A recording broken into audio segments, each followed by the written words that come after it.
Welcome everybody, I'm Tom Denning, and I'm here today interviewing Jim Hawley. Jim is an inventor and an entrepreneur, and he's going to tell us a little bit about his journey in product development, all the way through the exit of a business and the sale of the business to where he is today. So Jim, it's a very interesting journey that you've been on, and I have seen your product, and I'm fascinated by it. So I understand that you began your entrepreneurial journey by being an employee, actually, in a large engineering company. Why don't you tell us a little bit about how that all got started, and then a little bit also, sort of how you made the transition or decided that it was time for you to become an entrepreneur. Well, it was actually the first mistake I made working for a big company. Was not a fit for me, and I reached 30 years old and said, I can't picture doing this next 30 years of my life, and plotting out my 2-3% a year raises, and decided I really have to do something different. So I started picking up business books and reading them. And is that right? Give us an example, of the business books that you were reading at the time. Were these off-the-shelf kind of things that you would find at your local bookstore, or textbooks, or what kind of things were you looking at? I just go to the bookstore and find some books on starting a business, or things like a franchise. How do you do franchises? Is that right for me?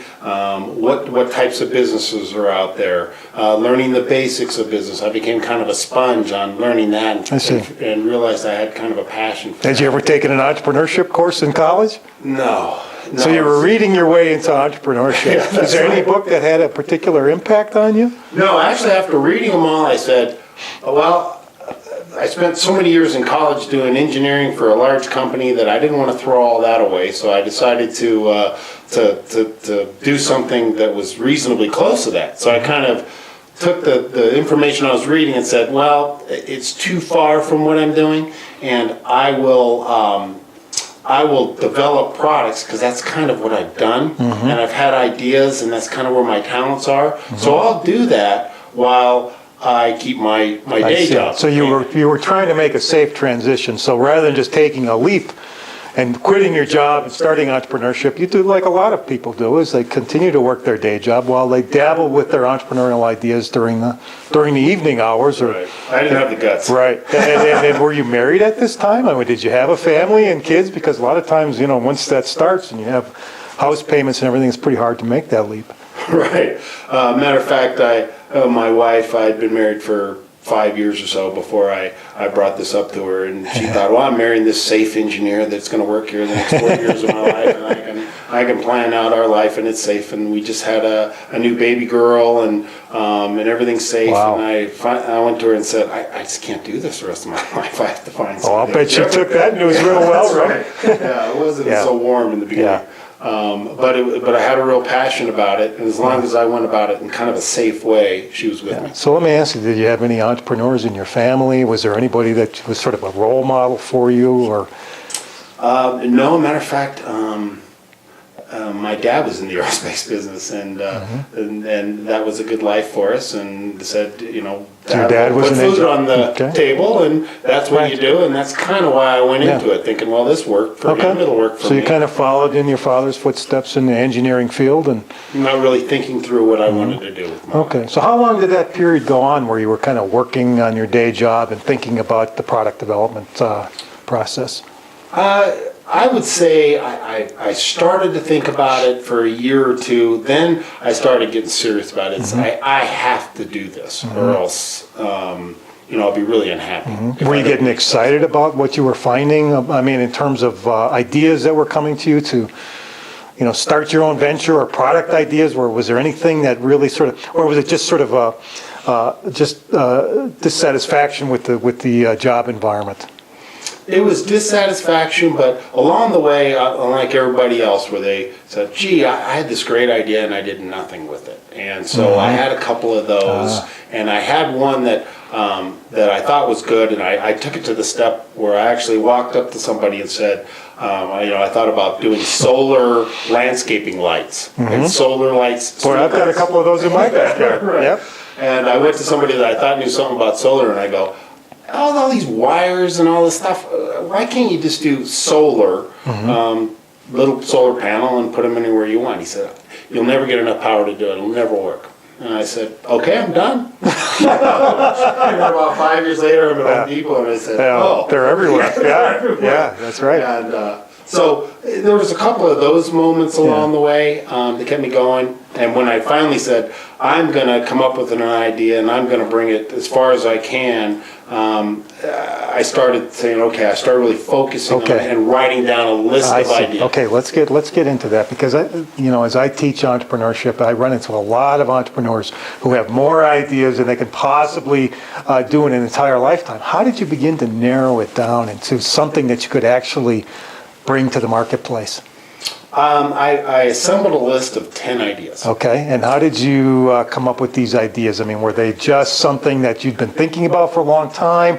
Were they things that you saw that sparked an idea on television? Did you talk to people? Did you do research? Tell us a little bit about that idea development process. I think a lot of people would be interested in hearing more about that. Okay. When I made a conscious effort to say that I'm going to develop a product, I started just paying attention to the things around me. Was it in a particular area? Like, I mean, because the world is full of everything from automobiles to plumbing to electrical, and so you could develop. So did you pick an industry that you thought was going to be sort of something that you could specialize in, or did you have a wide range of things that you were looking at? Actually, I was a little bit more random than that. Okay. If I listened to, I read the newspaper and there was a problem, or somebody was talking and there was a problem. So problem focused is Yeah, it what was you were really thinking. problem focused. For example, at the time I lived in California and there was an earthquake, and there was lots of fires in houses because of that. And so the gas wouldn't shut off. And so I started thinking, well, can you have like a little magnet on a spring that if it moves, could it connect the circuit if it moves too fast? Okay. And so that was one of the ideas I All wrote. right. And then if something else would happen, we were traveling with kids, and I'm, what a pain to bring an ice chest and transport formula. Yeah. So maybe I can do that better. And so So just some of these were even noticing- in your own life, problems that you were experiencing in your own family life were sparking ideas. Okay. Right. So were you looking at the potential market size for these ideas while you were coming, or were you really just focusing on trying to solve a problem? At first, it was just some improvement to a problem that was existing in life. Okay.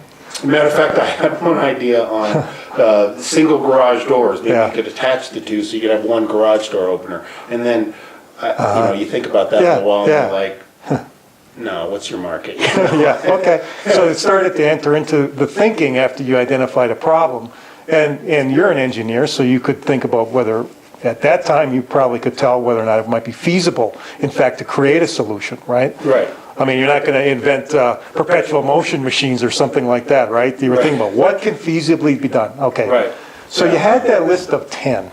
Okay, let's just imagine that you're sitting down, and over the course of a year that you put this list of 10 together, and during that time, were you picking one out, or were you thinking that this one has more merit than another, and maybe doing some additional research on them? Yeah, I had 2 or 3 favorites. I liked the little magnet idea, and then came up with a 2-chamber bottle idea that I spent a lot of time seeing if I could get that to work. 2-chamber baby bottle idea, is that correct?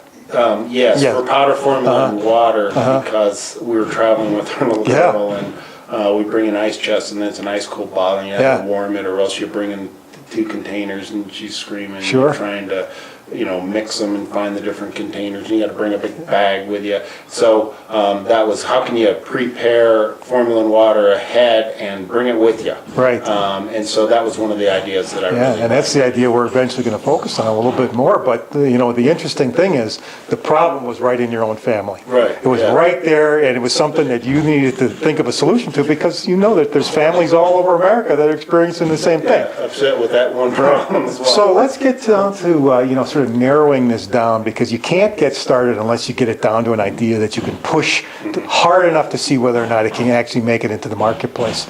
So eventually you made a decision. Tell us how you made the decision to focus on that baby bottle. I went to, at that time, researching a patent was kind of difficult. I had to go down to the library